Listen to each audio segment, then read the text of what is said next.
Hello everyone and welcome to Panesia. Today we are going to discuss about the latest Supreme Court judgment in the case of one rank one pension. One rank one pension के case के बारे में हम थोड़ा समझेंगे। Supreme court में इसमें कुछ जजमेंट बताई है उसके बारे में देखेंगे और एक्सप्लेन करने की कोशिश करूंगा आपको कि वन रैंक वन पेंशन होता क्या है, सुप्रीम कोर्ट का इसके बारे में क्या कहना है, बेसिकली डिफाइन कैसे किया जाएगा। उससे पहले मैं न्यूज बता देता हूं क्या है। न्यूज ये है कि Supreme Court upholds government's decision of the one rank one pension for defence forces. Actually November 2015 के अंदर सेंट्रल गवर्नमेंट ने इस स्कीम को नोटिफाई किया था, डिफेंस मिनिस्ट्री ने, कि one rank one pension scheme को इंप्लीमेंट करना है।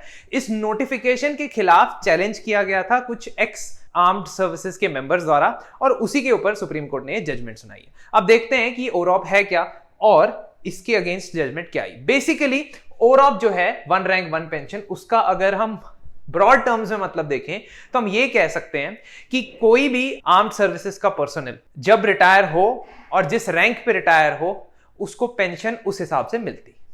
अब दो ऑफिसर्स को कंपेयर करते हैं। ऑफिसर ए जिन्होंने 15 साल की सर्विस दी है और एज मेजर वो रिटायर हुए हैं, और दूसरे ऑफिसर बी हैं जिन्होंने भी 15 साल की सर्विस दी है और वो एज मेजर रिटायर हुए हैं। बस ईयर अलग है रिटायरमेंट का, तो इनका रिटायरमेंट का ईयर है 1995, इनका रिटायरमेंट का ईयर है 2010। वन रैंक वन पेंशन का इतना ही मतलब है सिर्फ कि इन दोनों की पेंशन सेम होनी चाहिए, इनकी पेंशन में कोई डिस्क्रिपेंसी नहीं होनी चाहिए। इट शुड नॉट मैटर कि ये कब रिटायर हुए हैं, लेकिन इसमें डिस्क्रिपेंसी होती थी और काफी समय तक होती थी। एक्चुअली एक समय ऐसा था जब ऑफिसर ए यानी कि जो 1995 में रिटायर हो चुके हैं, उनकी पेंशन ऑफिसर बी जो 2010 में रिटायर हुए हैं उनसे 53% कम होती थी। और वो क्यों होता था देखते हैं। 1973 तक एक वन रैंक वन पेंशन की तरह स्कीम चलती थी और बेसिकली आर्म्ड फोर्सेस के जो पर्सनल थे उनके लिए ये रिक्वायरमेंट होती थी कि 70% जितना उनका लास्ट सैलरी थी उतना उनको पेंशन मिलती थी। मान लीजिए अगर मेरी सैलरी 1 लाख रुपए है तो 70,000 मेरी पेंशन हो जाती थी। लेकिन 1973 के बाद थर्ड सेंट्रल पे कमीशन लाया गया था और उसमें ये वन रैंक वन पेंशन वाली स्कीम को हटा के डिफेंस और सिविल एडमिनिस्ट्रेशन के अंदर काम करने वाले लोगों को एक साथ सिमिलैरिटी रखने के लिए स्कीम को चेंज किया गया था। 1986 के अंदर जब राजीव गांधी जी प्राइम मिनिस्टर थे तब रैंक पे सिस्टम इंट्रोड्यूस किया गया था और उस सिस्टम के हिसाब से काफी सारी जो रैंक्स होती थी आर्मी की, जैसे लेफ्टिनेंट, लेफ्टिनेंट जनरल, कर्नल, इनकी बेसिक पे, बेसिक जो सैलरी थी उसमें रिडक्शन हो गया था। इसका पर्पस ये था कि आप सिविलियन और मिलिट्री एडमिनिस्ट्रेशन को एक साथ ही मैनेज करो, उनकी सैलरीज को, पेंशन को। और ध्यान में ये रखना है कि लगभग हर 10 साल बाद एक नया पे कमीशन आता है और जो वो पे कमीशन होता है वो आपकी सैलरीज को चेंज करता है और आपकी जो सैलरीज चेंज हो रही हैं उसके वजह से कई सारे आर्म्ड फोर्सेस के पर्सनल जो 1986 में रिटायर हो गए थे, 95 में रिटायर हो गए थे, यानी कि पे कमीशन आने से पहले रिटायर हो गए थे, उनकी पेंशन में कोई चेंज होता नहीं है। रीजन कि उनकी पेंशन कैलकुलेट होती है उनकी 1985 की सैलरी के ऊपर, यानी कि जब वो रिटायर हुए थे, जबकि उसी रैंक के बंदे के लिए, मेजर के लिए, जो अब सैलरी है और जो 1985 में सैलरी थी उसमें बहुत फर्क आ चुका है। कई सारे पे कमीशन आ चुके हैं जिन्होंने इनकी सैलरी को बढ़ा दिया है। तो अब ये डिस्क्रिपेंसी इतनी ज्यादा 53% इसलिए हो गई थी, जैसा मैंने आपको एग्जांपल में बताया। ये वन रैंक वन पेंशन की डिमांड काफी समय से है, 1980 से ही चल रही है। इनफैक्ट सुप्रीम कोर्ट ने भी ये कहा था कि आप पेंशन खैरात में नहीं दे रहे हो, कोई चैरिटी नहीं कर रहे हो, ये राइट है आर्म फोर्सेस के रिटायर्ड पर्सनल का। लॉजिक क्या दिया जाता है इसके पीछे कि आप सिविलियन और मिलिट्री को कंपेयर ना करें। रीजन नंबर 1 है कि मैक्सिमम जो सिविलियंस होते हैं वो 60 इयर्स की या 58 इयर्स की एज में रिटायर होते हैं, लेकिन जो मिलिट्री पर्सनल है उसमें काफी सारे 35 to 40 इयर्स की एज में ही रिटायर हो जाते हैं। तो उनका बाकी का जो कार्यकाल होता है, बाकी का टाइम पीरियड होता है, उनको पेंशन की जरूरत पड़ती है, इसलिए उनको प्रोपोर्शनेटली ज्यादा पेंशन की रिक्वायरमेंट होती है। जबकि जो सिविलियन गवर्नमेंट एम्प्लॉयज होते हैं वो 60 इयर्स तक सैलरी ही ड्रॉ करते हैं। अब इसके लिए काफी सारे कदम भी उठाए गए। फॉर एग्जाम्पल 2011 में राज्यसभा की एक कमेटी बनाई गई जिसमें सारे पार्टीज के मेंबर को बुलाया गया था and that committee was Koshyari committee. Bhagat Singh Koshyari के नाम से वो कमेटी बनाई।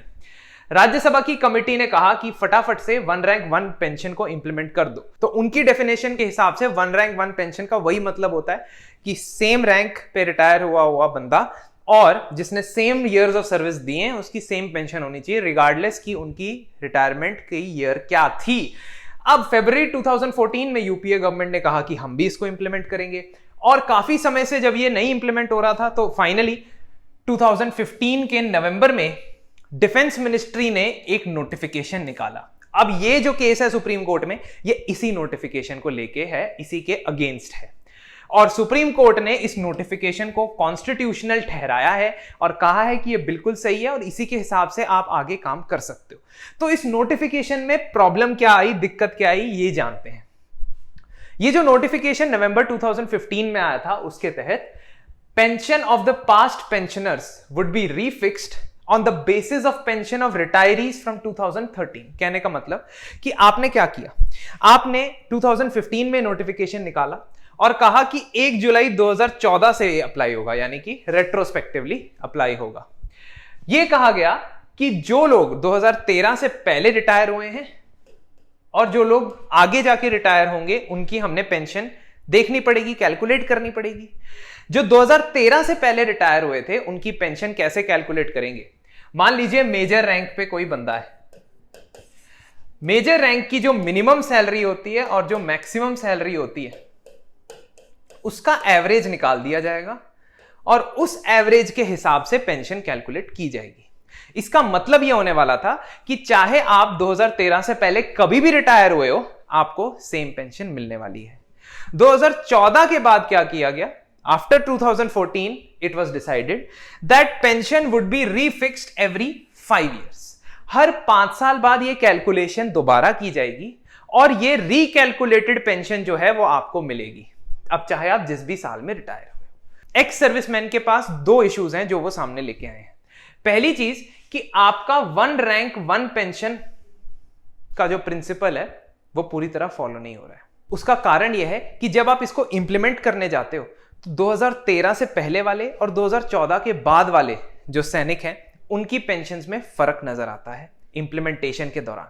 और दूसरा कि आप 5 साल के इंटरवल के बाद पेंशन रिवाइज करोगे, जबकि हम चाहते हैं कि रिगार्डलेस ऑफ द ड्यूरेशन, जब भी आगे फ्यूचर में सैलरी चेंज हो, उस पर्टिकुलर रैंक की सैलरी चेंज होनी चाहिए तो ऑटोमेटिकली बाकी सबकी पेंशन भी चेंज हो जानी चाहिए। मान लीजिए मैं 1985 में रिटायर हुआ था, 95 में रिटायर हुआ था, 2005 में रिटायर हुआ था, इट डज नॉट मैटर।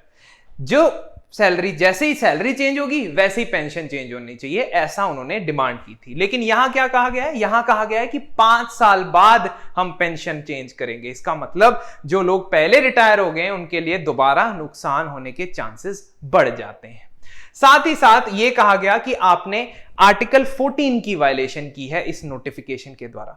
क्यों? क्योंकि आपने 2 कैटेगरीज बना दी है, एक जो 2013 से पहले रिटायर हुए हैं और दूसरे जो 2013 के बाद रिटायर होंगे। क्योंकि आप इस पॉइंट में देख सकते हो कि 2013 से पहले जो रिटायर हुए हैं उनकी आप एवरेज निकाल रहे हो और उसका पेंशन में कैलकुलेशन के लिए यूज कर रहे हो, और 2013 के बाद वाले जो होंगे उनके लिए आप मैक्सिमम सैलरी जो होती है उसके हिसाब से आप पेंशन निकालते हो। यहां एवरेज निकाल रहे हो, 2013 के बाद के लिए मैक्सिमम निकाल रहे हो, तो डिस्क्रिपेंसी या डिफरेंस आ सकता है।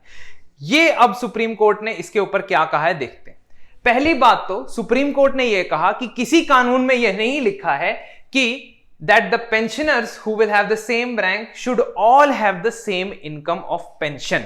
सेम पेंशन होना यह जरूरी नहीं है। यह इसलिए कहा उन्होंने क्योंकि कभी कभी कुछ अलग benefits specifically arm personal forces को दिए जाते हैं।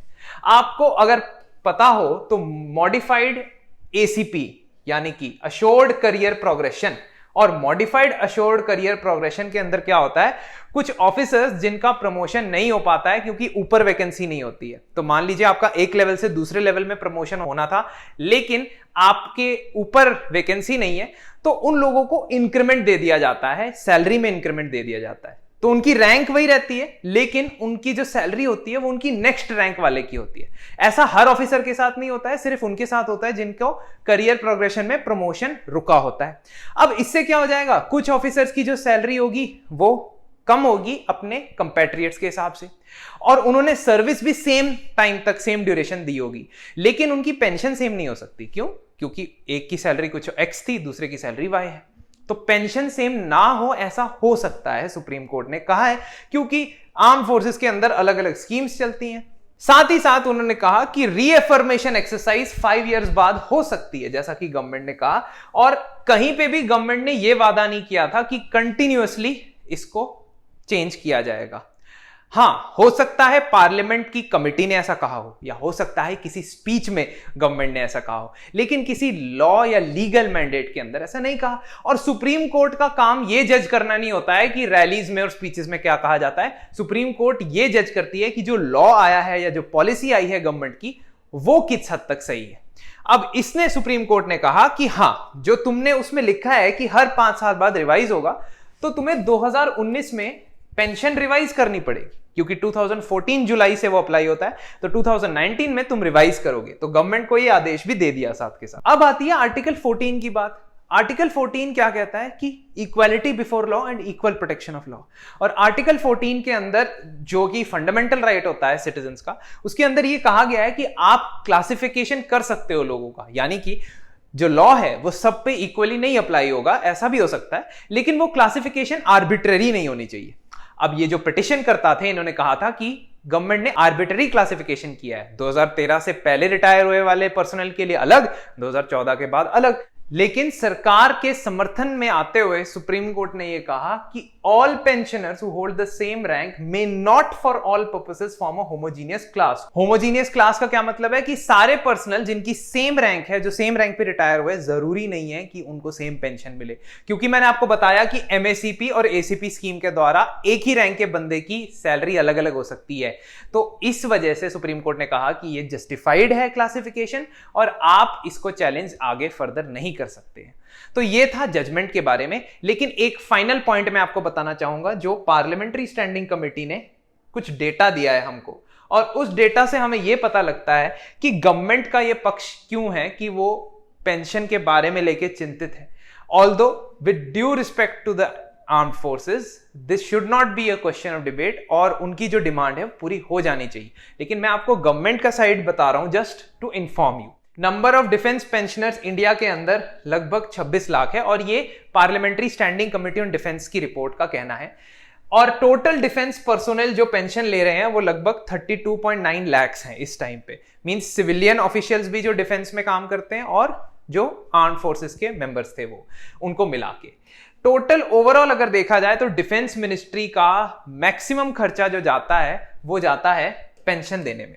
1.18 लाख करोड़ 2019-20 में, 1.28 लाख करोड़ 2020-21 में, और 9486 करोड़ अप टू जनवरी 2022। तो इसका मतलब यह हुआ कि हर साल लगभग 1 लाख करोड़ से ज्यादा पैसा पेंशन के लिए जाता है। और इस चीज को थोड़ा सा इंप्रूव करने के लिए गवर्नमेंट ने एक डिपार्टमेंट ऑफ मिलिट्री अफेयर्स को काम भी दिया था, और इस डिपार्टमेंट ऑफ मिलिट्री अफेयर्स ने कुछ सजेशंस भी दिए हैं। फॉर एग्जांपल कि रिटायरमेंट एज इंक्रीज कर दो आर्म फोर्सेस पर्सनल की, या उनको किसी सिविलियन जॉब्स के अंदर अप्लाई करने दिया जाए, उनको नौकरियां दी जाए सिविलियंस जॉब्स में, ताकि वो पेंशन के ऊपर डिपेंडेंट ना रहे। तो हो सकता है आने वाले समय में हम इसमें और न्यूज देखें। And in the and it should always be insured कि जो आर्म्ड फोर्सेज हैं वो हमारी सेटिस्फाइड रहे, उनका मोरल हाई रहे। इसलिए जो भी कदम होना चाहिए वो इसी डायरेक्शन में होना चाहिए। So see you in the next class. I hope you really like this video. Please subscribe our channel for more interesting videos. Thank you.